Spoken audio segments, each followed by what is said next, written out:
Shalom, shalom, shalom, shalom, bien-aimés dans le Seigneur. C'est l'apôtre Bertrand Kisango. Alors, oui, 1975, 8 mai 2025. Alors, l'apôtre Bertrand Kisango a un demi-siècle aujourd'hui. S'il faut se baser par rapport au calendrier grégorien. S'il faut se baser par rapport au calendrier grégorien, j'ai un demi-siècle aujourd'hui. Donc le 8 mai 1975, je naissais à la maternité Blanche Gomez de Brazzaville. Donc aujourd'hui, 8 mai 2025, cela me fait 50 ans par rapport au calendrier grégorien. Cependant, je rends grâce tout d'abord à mon Dieu, voilà, pour les 50 ans que j'ai aujourd'hui, pour le souffle de vie qu'il m'a encore renouvelé. Cependant, pour moi, je considère que c'est un jour ordinaire comme tous les autres jours de la semaine. Voilà, c'est pas forcément l'occasion de faire de grandes fêtes comme font certains. Parce que dans la Sainte Doctrine, quand on a compris les Écritures, les disciples de Jésus, en principe, ne doivent pas fêter les anniversaires de naissance.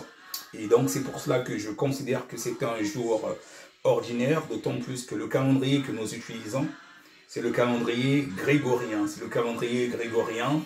Et beaucoup des mois de ce calendrier sont liés à des divinités et puis célébrer son anniversaire de naissance sans se rendre compte. Hein, c'est lié à l'astrologie, beaucoup de choses, l'horoscope, que je veux vous expliquer.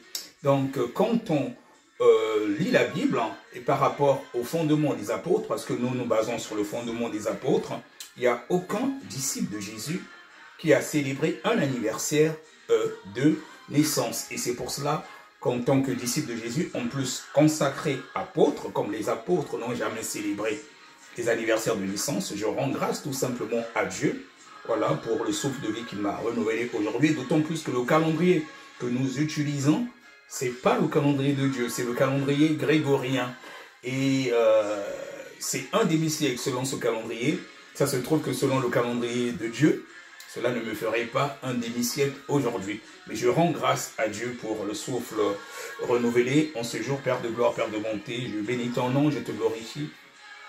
Je te rends grâce pour le souffle de vie que tu m'as renouvelé aujourd'hui. Je te prie de faire en sorte que cette petite exhortation que je vais donner serve justement pour l'édification de ton peuple. À toi la gloire, Seigneur Jésus-Christ, pour l'éternité, dans le nom puissant de Jésus-Christ.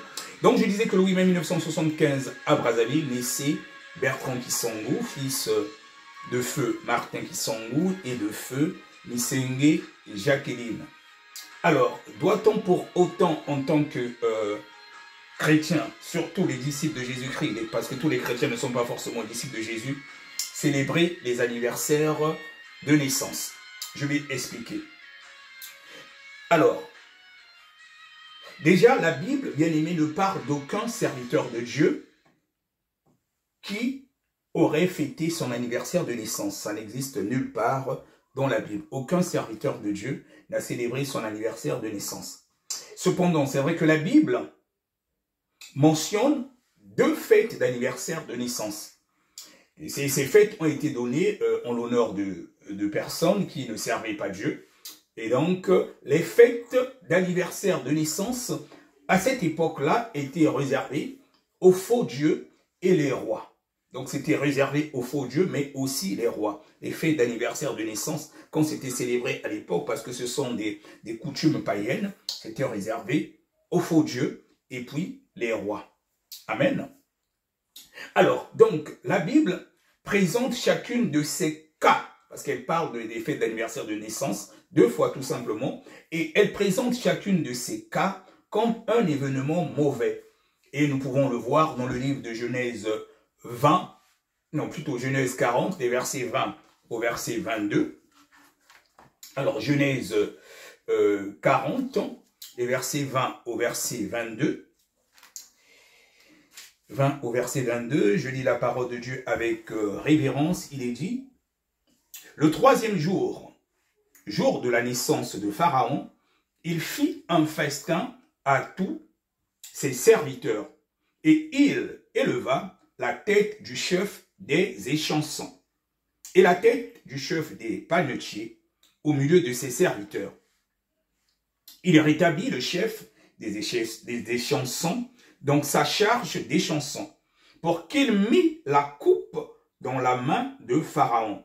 Mais il fit pendre le chef des panetiers selon l'explication que Joseph leur avait donnée. » Donc là, c'est une célébration d'anniversaire, en l'occurrence Pharaon. On voit qu'il y a eu mort d'homme. Et quand nous partons aussi dans le livre de Marc, au chapitre 6, les versets 21 au verset 29, Marc 6, nous allons le lire. Marc 6. Alors, Marc 6.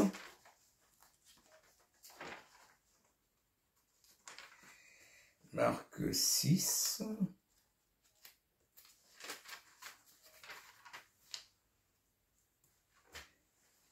Les versets 21 au verset 29, c'est l'histoire justement de Jean-Baptiste quand on avait décapité. Marc 6, les versets 21 au verset 29, il est dit: « Cependant, un jour propice arriva lorsqu'Hérode, à l'anniversaire de sa naissance, donna un festin assez grand aux chefs militaires et aux principaux de la Galilée.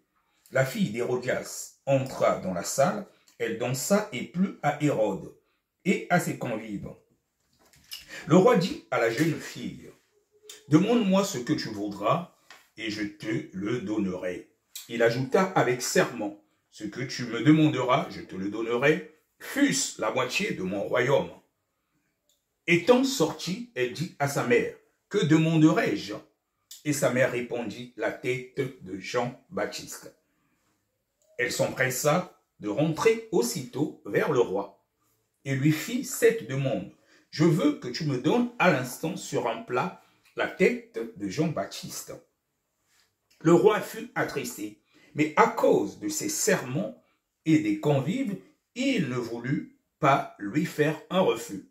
Il envoya sur le champ un garde avec ordre d'apporter la tête de Jean-Baptiste. Le garde alla décapiter Jean dans la prison et apporta la tête sur un plat. Il la donna à la jeune fille et la jeune fille la donna à sa mère. Amen. Alors, donc là, encore, nous voyons que c'était la célébration de l'anniversaire d'Hérode, puisque je disais que les fêtes d'anniversaire, à l'époque, étaient réservées aux rois, mais aussi aux faux dieux. C'était les rois qui célébraient les fêtes d'anniversaire de naissance et les faux dieux. Et quand ils célébraient les fêtes d'anniversaire, il y avait des sacrifices, il y avait toujours des morts d'hommes. Et c'est les deux seules fois qu'on parle de célébration d'anniversaire de naissance dans la Bible. Donc, concernant Pharaon et puis le roi Hérode. Alors, par rapport à ce que j'ai résumé, il est dit que par ailleurs, la Bible n'interdit pas précisément de fêter les anniversaires de naissance. Mais elle nous aide à réfléchir sur certains faits et à comprendre ce que Dieu en pense. Amen. Alors, nous allons examiner certains points. Les fêtes d'anniversaire de naissance ont des origines païennes. Vous devez le savoir si vous ne le saviez pas. Alors, elles ont des origines païennes. Alors, en faisant quelques recherches plutôt, en lisant quelques ouvrages, voilà, pour savoir d'où viennent ces fêtes sur le net, j'ai pu voir que les gens à l'époque croyaient que le jour de l'anniversaire de quelqu'un, des esprits et des influences maléfiques pouvaient nuire à cette personne et que la présence d'amis et les vœux de bonheur contribuaient à le protéger. Donc, on voit déjà que c'est une coutume païenne. Donc, ils célébraient justement les fêtes d'anniversaire pour protéger la personne en prononçant des vœux. Et alors, quand nous partons aussi, nous lisons le livre Coutumes et usages des anniversaires, c'est un livre anglais, et ce livre coutumes et usages des anniversaires, il précise que dans l'Antiquité, établir des registres de naissance était indispensable pour pouvoir tirer un horoscope. Donc, c'était basé sur la science mystique de l'astrologie. Et on lit plus loin que la croyance populaire attribue aux bougies d'anniversaire le pouvoir magique d'exaucer les souhaits. Donc, l'anniversaire, déjà la célébration d'anniversaire, ça avait un rapport avec la magie. Cela, il est dit que la croyance populaire attribuait aux bougies d'anniversaire le pouvoir magique d'exaucer les souhaits. Ça, c'est dans l'origine de la célébration des anniversaires. Alors, quand nous lisons la Bible, nous ne devons pas pratiquer la magie, la divination, le spiritisme, ni des choses semblables. Et ça, nous pouvons aller dans le livre de Galates 5. Galates 5. Voilà. Nous pouvons le voir dans le livre de Galates 5. Galates 5. Et puis, ça sera les versets 19 à 21. Galates 5, 19 à 21. Bon, où je vais vous donner pour lire à la maison, parce qu'il y a tellement de versets bibliques, je vais vous le donner pour lire à la maison. Donc, vous notez Galates 5, les versets 19 à 21. Et il y a aussi Deutéronome 18, 14. Et vous allez voir justement ce que Dieu en pense. Voilà, quand on célèbre la magie, la divination, le spiritisme. Voilà, Dieu interdit cela dans Galates 5, les versets 19 à 21. Et Deutéronome 18, le verset 14. Je vous laisse lire à la maison pour qu'on puisse gagner du temps. Alors, bien aimés, les premiers chrétiens ne fêtaient pas les anniversaires de naissance. Les premiers chrétiens ne fêtaient pas les anniversaires de naissance.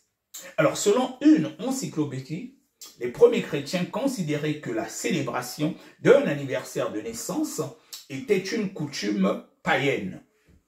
C'était une coutume païenne. Et la Bible montre que tous les chrétiens doivent imiter ce que faisaient les apôtres et les autres disciples enseignés directement par Jésus.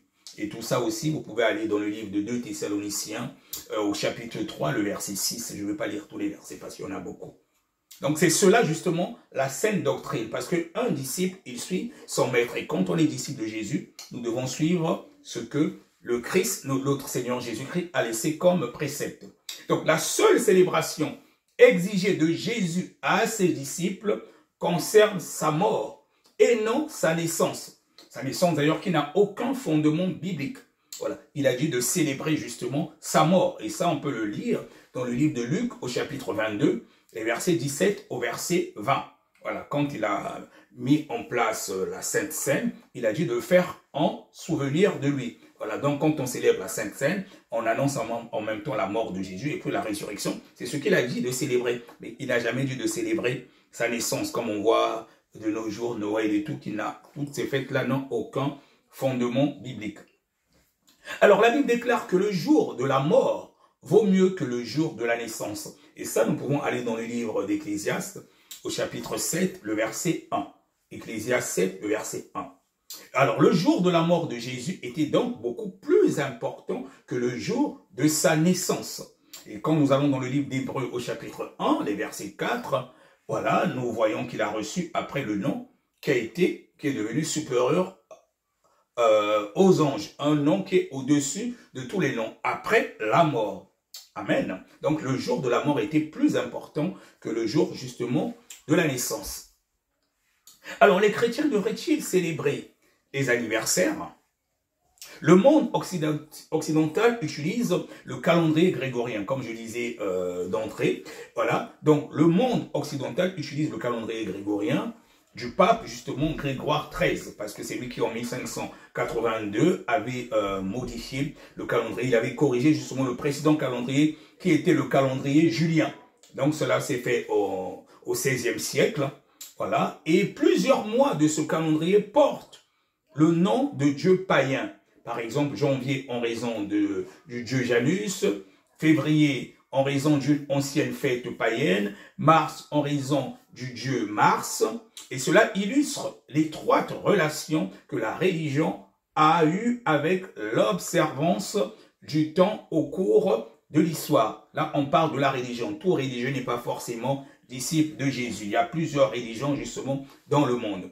Et les hindous ont aussi leur propre calendrier, basé sur des signes du zodiaque. La plupart des pays musulmans utilisent le calendrier islamique. Les juifs, eux, utilisent le calendrier hébreu. Alors, donc, cependant, si vous voulez fêter votre anniversaire, vous devez d'abord vous demander selon quel calendrier. Alors, vous célébrerez votre anniversaire en tant que disciple de Jésus, selon quel calendrier? Parce que nous, s'il faut se baser sur la Bible, le calendrier que Dieu a initié, ce n'est pas le calendrier grégorien. Voilà, quand on regarde même la célébration de Pâques, le premier mois, Pâques est censé être fêté selon le calendrier de Dieu et Pâques est fêté au premier mois qui est le mois de Nissan. Donc, on a fêté Pâques le mois dernier parce que ce n'est pas le calendrier de Dieu. Mais est-ce qu'en tant que chrétien, disciple de Jésus, on doit utiliser un calendrier qui n'est pas celui de Dieu pour célébrer notre anniversaire avec faste et tout? Je vous laisse vous-même réfléchir. Alors, l'anniversaire, donc, si vous voulez fêter votre anniversaire, vous devez d'abord vous demander selon quel calendrier.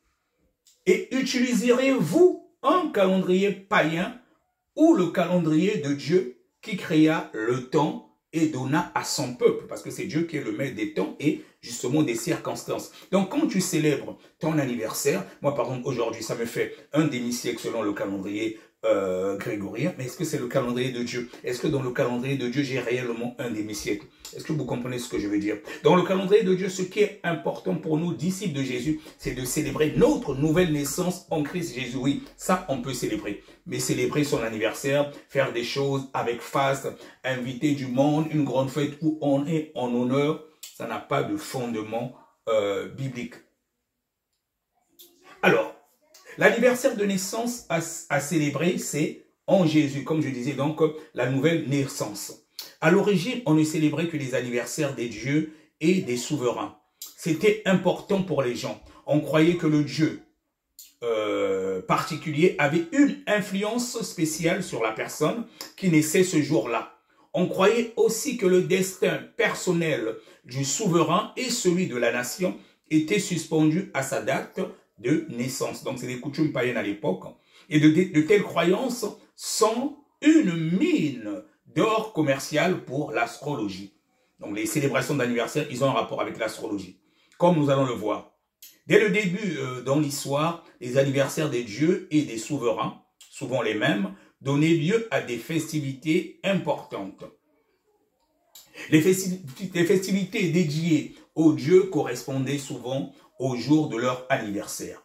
Alors, l'anniversaire du dieu soleil, célébré sous différents noms dans le monde entier, était comme de nos jours une fête importante. Les Égyptiens représentaient la renaissance du soleil par l'image d'un nouveau-né. Lorsqu'ils célébraient l'anniversaire du soleil, les Égyptiens, lors du solstice d'hiver, les enfants qui venaient au monde ce jour-là étaient présentés. Et la Vierge qui conçut et mit au monde un fils le 25 décembre était sans doute la grande déesse orientale, qui n'a rien à voir avec Marie, mère de Jésus, que les Sémites appelèrent la Vierge du ciel ou la déesse du ciel. C'était une forme d'Astarté dans le pays. Donc, comme je dis, que les célébrations d'anniversaire de naissance, c'était lié à des divinités, mais des divinités païennes. Alors, donc, la tradition des vœux, des cadeaux, des gâteaux d'anniversaire et des bougies proviennent de la superstition et de l'idolâtrie. À l'origine, l'idée des vœux d'anniversaire et de bonheur tire ses racines de la magie. Comprenez bien, amis chrétiens, vous qui célébrez les fêtes d'anniversaire. Donc, l'exploitation des enchantements en faveur du bien ou du mal est le principal usage de la sorcellerie. La personne qui fêtait son anniversaire était principalement sujette au sortilège, car elle était alors environnée par les esprits. Donc, quand tu fêtes ton anniversaire, tu es environné par des esprits. Quand tu mets les bougies, tu allumes les bougies, tout cela, un gâteau rond. En fait, c'était un rituel que tu es en train de faire. Parce qu'à l'époque, c'était lié au Dieu. Voilà. Donc, c'est comme ça que commencent les célébrations de fêtes d'anniversaire, allumer les bougies et tout ça. En fait, c'est un rituel que tu le fais sans le savoir. Tu adores des dieux païens, c'est-à-dire que tu prends part justement à ces coutumes païennes, à ces traditions.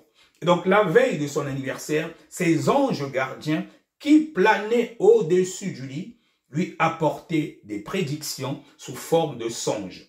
Les vœux avaient une puissante influence sur la bonne ou mauvaise santé de la personne, car elle était plus proche du monde des esprits ce jour-là. Donc, tu es plus proche du monde des esprits pendant que tu célèbres ton anniversaire avec tous les rituels, bougies et tout. Beaucoup de gens, comme on dit que le peuple de Dieu meurt par manque de connaissances, on suit les choses aveuglement, on ne sait même pas d'où ça vient. Alors, de bons vœux étaient synonymes de réussite, mais le contraire était également vrai. Donc, il y a en même temps des bons vœux et des mauvais vœux quand tu rentres dans ce rituel. Le jour de son anniversaire, il fallait donc éviter ses ennemis, eux ne s'entouraient que d'amis. Ce qu'on voit souvent, les gens, ils invitent leurs amis et tout, c'est là qu'on dit happy birthday et tout, joyeux anniversaire. Bon anniversaire étaient les vœux traditionnels. Et celui qui fêtait son anniversaire était en danger ce jour-là. Comprenez bien, celui qui fêtait son anniversaire était en danger ce jour-là, car il était à la merci des bons et des mauvais esprits. Donc, quand tu fêtes ton anniversaire, tu es à la merci des bons et mauvais esprits, puisque tu fais un rituel. Tu fais un rituel, tu allumes les bougies, tout cela, et surtout quand il y a des bougies de couleur, tu ne sais même pas quelles sont les entités que tu es en train d'appeler. Déjà, quand tu allumes une bougie, c'est un rituel qui commence, tu fais appel à des divinités. Donc, que fallait-il faire pour se protéger contre ces esprits malveillants? La présence des amis et le témoignage de leurs vœux aidaient à le protéger contre le danger inconnu et permanent. C'est comme ça, en fait, que cette coutume de célébration d'anniversaire donc a débuté. Et la distribution des cadeaux d'anniversaire est associée à la présentation des sacrifices aux dieux païens. Donc, cette coutume de donner les cadeaux, parce qu'on offrait en même temps des sacrifices aux dieux païens. Le jour de leur anniversaire, cette tradition se rattache certainement aux mêmes superstitions qui ont institué les vœux d'anniversaire. Donc, quand on donne en même temps les cadeaux, c'est comme si on offre des sacrifices aux dieux qui sont célébrés ce jour-là. Et même, d'ailleurs, toi-même, la personne qui célèbre son anniversaire, c'est elle qui est en l'honneur. Donc, c'est comme si tu devenais quelque part aussi une divinité sans te rendre compte. Alors que nous ne devons adorer que Dieu. Parce que la personne généralement qui célèbre son anniversaire, ce jour-là, c'est elle qui est en l'honneur. Des fois, parfois, c'est elle qui est la mieux vêtue. Voilà, les gens viennent la voir et tout. Tout le monde est là autour d'elle. Il y a sa photo partout. Sans le savoir, il y a une adoration quelque part qui est faite. Alors que nous ne devons adorer que Dieu. Faisons très attention à beaucoup de choses. Le spirituel a des principes et tout est dans la symbolique. Et l'échange des présents est associé avec l'importance de s'insinuer dans les bonnes grâces des fées bienveillantes ou malveillantes. Donc c'est comme cela que cette célébration, la coutume païenne des anniversaires a commencé. Alors les gâteaux d'anniversaire traditionnels et les bougies tirent aussi leurs origines dans l'adoration des anciennes idoles païennes. Les anciens croyaient que la flamme des bougies avait des propriétés magiques. Vous vous rendez compte? Les anciens croyaient que la flamme des bougies avait des propriétés magiques. Ils priaient et faisaient des vœux pour qu'ils soient transmis aux dieux par la flamme des bougies. Donc, quand tu allumes les bougies, comme je dis, c'était un rituel. Il y a des dieux déjà étrangers qui sont là. Et surtout quand vous mettez des bougies de couleur, chaque bougie de couleur a sa signification. Et donc, cette tradition qui consiste à faire un vœu en soufflant les bougies est encore largement pratiquée aujourd'hui. Les Grecs célébraient l'anniversaire de la déesse de la lune, Artémis, avec des gâteaux ornés de bougies allumées. Voilà. Nous avons encore quoi? La déesse mère elle est encore adorée sous de nombreux noms différents.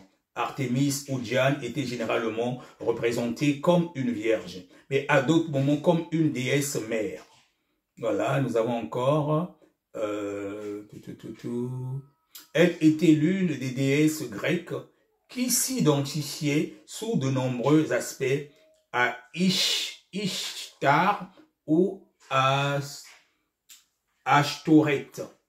Voilà, et Ishtar connu aussi sous le nom d'Astarté. était le nom le plus souvent utilisé pour la déesse mère au Moyen-Orient. Les Phéniciens l'adoraient sous le nom d'Astoreth, comme le firent souvent les Israélites, les Juifs.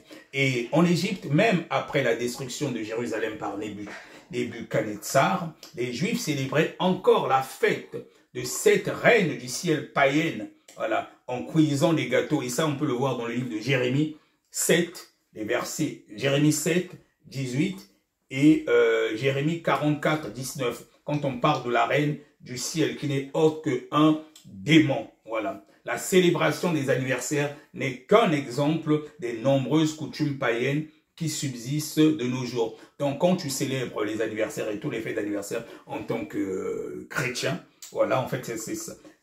L'origine, c'est des coutumes païennes et tu fais, comment dirais-je, c'est des rituels qui sont pratiqués quand tu utilises les bougies, les gâteaux et tout cela. Donc, d'où, en principe, un véritable disciple de Jésus n'a pas besoin de célébrer, de faire la fête d'un anniversaire de naissance, parce que nous sommes sur le fondement des apôtres, et aucun apôtre, aucun disciple de Jésus n'a célébré son anniversaire de naissance. Et même déjà le calendrier que nous utilisons, c'est pas le calendrier de Dieu. Alors, la cérémonie des anniversaires est étroitement liée à l'astrologie. L'astrologie est basée sur l'idée que le destin de l'homme est contrôlé par l'emplacement et la course du soleil, de la lune et des étoiles. De telles croyances étaient courantes dans l'Égypte antique. Les Égyptiens découvrirent à partir du jour de la naissance d'un homme ce qu'il rencontrera au cours de sa vie, comment il terminera ses jours et quelle sorte d'homme il sera.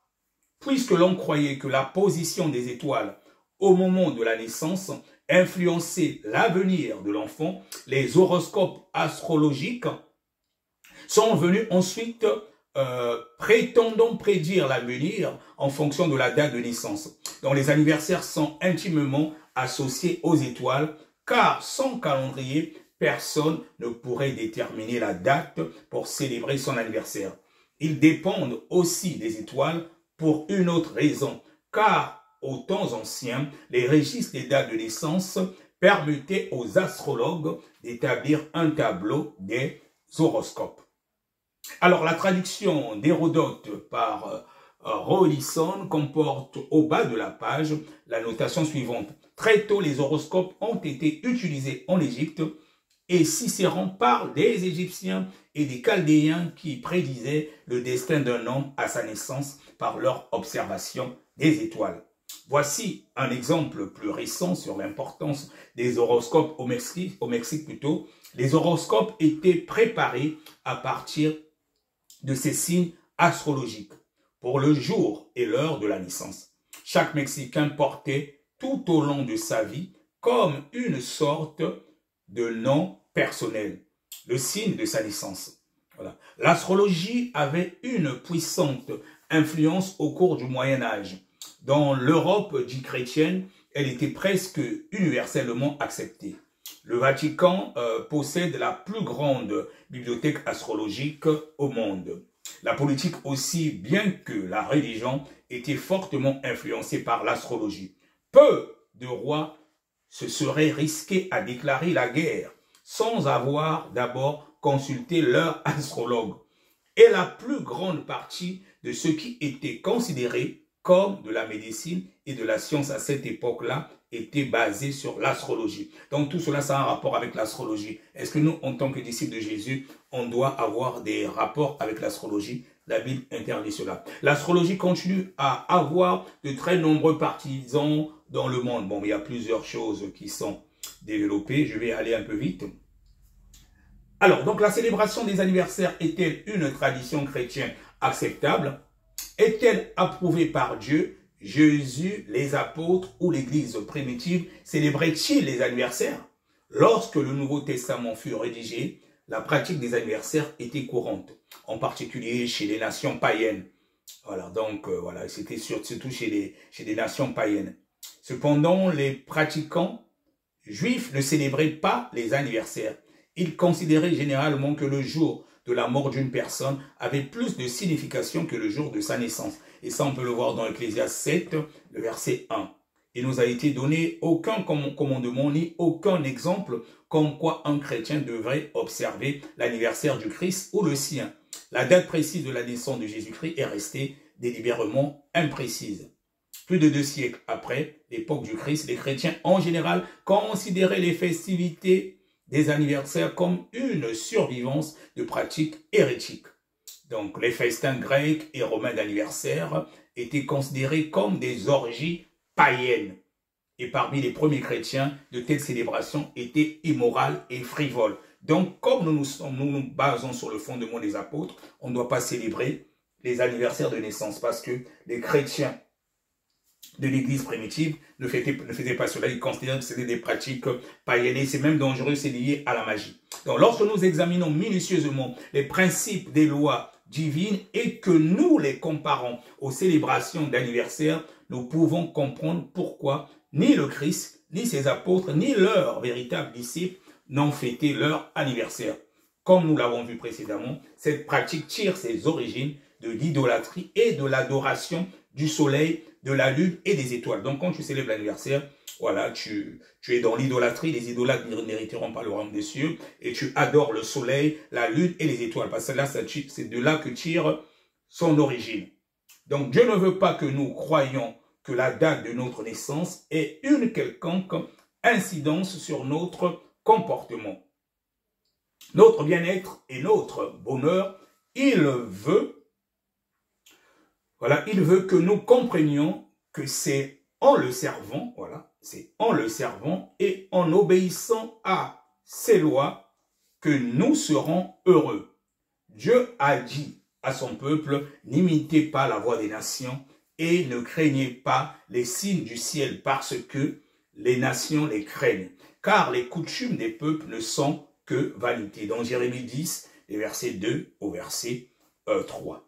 Lorsque nous apprenons la vérité, Dieu s'attend à ce que nous renoncions aux coutumes idolâtres, fondées sur l'adoration de la création au lieu du Créateur. Il se peut que certaines personnes se justifient en déclarant qu'elles n'ont pas l'intention d'honorer les dieux païens et qu'elles ne pensent pas à cette dimension astrologique lorsqu'elles participent à un anniversaire. Peut-être était-ce aussi le cas des fils de Job, mais leur adoption manifeste d'une vaine coutume qui tire clairement ses origines de l'idolâtrie inquiétait Job. Parce que Job, il priait pour ses fils quand il fêtait justement leur jour de naissance. Car ils avaient pu pécher et offenser Dieu dans leur cœur. On peut le lire dans Job 1,5, qui priait pour que Dieu puisse pardonner ses fils. Il est clair que Dieu ne veut pas que nous adoptions de telles coutumes et que l'Église apostolique, comme nous sommes bâtis sous le fondement des apôtres, rejeta la tradition des anniversaires de naissance. Donc, il se peut que pour certaines personnes, les anniversaires ne soient qu'une tradition purement séculière, dénuée de toute signification religieuse. Cependant, nous devons rester vigilants sur sa véritable origine et sur la signification religieuse qu'ils avaient et qu'ils ont encore pour la vaste majorité des gens. Alors, souvenez-vous que Pharaon, dans Genèse 40-20, tout comme le roi Hérode dans Matthieu 14-16, fêtait les anniversaires. Non seulement ces célébrations déshonoraient Dieu, mais elles étaient aussi caractérisées par des exécutions d'êtres humains. Et donc, en tant que chrétiens, nous avons reçu l'avertissement de fuir l'idolâtrie sous toutes ses formes. Et ça, nous pouvons le lire dans le livre de 1 Corinthiens 10, le verset 14. Et à cet égard, notre conduite et notre refus ordonnés par Dieu d'adopter les coutumes idolâtres affecteront inévitablement nos relations avec Dieu. Alors donc, nous devons être circonspects avec notre famille et nos proches sur la manière d'appréhender la tradition des anniversaires.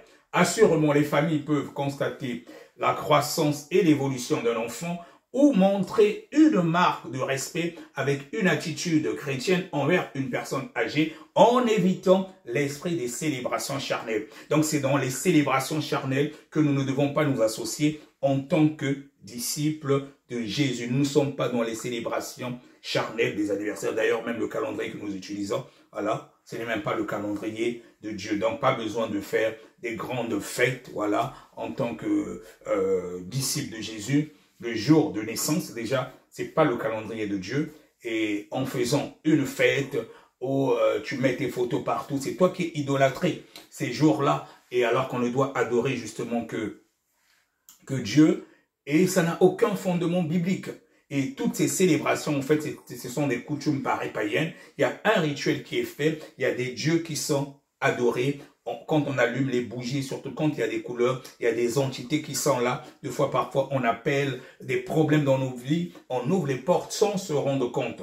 Voilà, donc tu vas faire quelque chose, tu vas te dire, oui, bon, mais c'est pas, ça n'a aucune conséquence. Mais il faut faire attention, bien aimé, le spirituel a des principes. Donc, en tant que disciple de Jésus, même si ce n'est pas mentionné dans la Bible, de ne pas célébrer l'anniversaire, voilà, ou de célébrer l'anniversaire. Mais quand nous regardons l'origine de ces fêtes païennes, voilà, et quand on a parlé d'anniversaire dans la Bible, il y a eu mort d'homme. Voilà. Et il y a même, j'ai même entendu beaucoup de témoignages que même quand on souffle, on éteint les bougies, c'est comme si tu étais en train d'éteindre un certain nombre de jours de ta vie. Donc, on suit des coutumes païennes sans connaître leur essence et on se condamne nous-mêmes et après qu'on est surpris. Donc, comme je disais, voilà, ça fait un demi-siècle aujourd'hui par rapport au calendrier grégorien. Je bénis Dieu, mais ce n'est pas pour autant que je vais faire une grande fête. Je rends tout simplement grâce à Dieu comme tous les autres jours. Voilà, il a renouvelé le souffle de vie. Et ce n'est pas pour autant que je vais célébrer avec faste, voilà, mon jour de naissance par rapport au calendrier grégorien. Je ne suis plus dans les célébrations des fêtes d'anniversaire de naissance. Ça n'a aucun fondement biblique. Voilà. Soyez richement bénis, apôtre Bertrand Kisango. Shalom.